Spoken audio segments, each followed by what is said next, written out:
Sadi Kasa është nga emrat më të spikatur të artit shqiptar me një karrierë të gjatë 55 vjeçare dhe një fond të pasur veprash. Kryesisht në gjininë e peizazhit, përmes pikturës artisti ka dokumentuar natyrën shqiptare.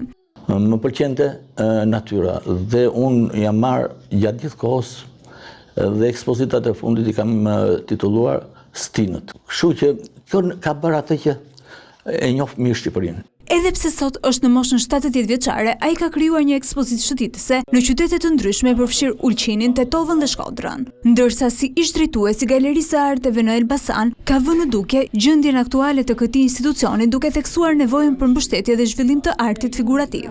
Me keqardhje, duhet të them që Elbasani ka një vakum. Është kërkuar disa herë të ngrihet galeria, nuk ka një galeri funksionale, edhe pse ka si thua artist të rangut kombëtar, edhe është një fond punësh, me fjalë për tu admiruar, që konservon diku me një vend aty, përsëri nuk ka.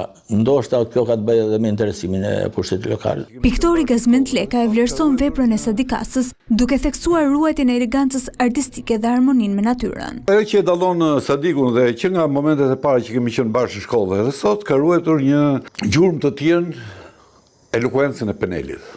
Peneli i Sadikut ndërton fraza, ndërton fjalë që i ka të vërteta, nuk i ka të sajuara. Është sinkron me natyrën, me bukurinë e saj, me dashurinë e madhe të natyrës dhe është kthyer tani si puna një nomadi që bredh, ngrual çadrën e vet në një vend dhe ndërton piktura njëra pas tjetrës. Pikturat e Sadi Kasës flasin me gjuhën e gjallë të ngjyrave, teksa ai shuhet për stilin e tij origjinal të bazuar në përvojën jetësore dhe karakterin e fortë artistik.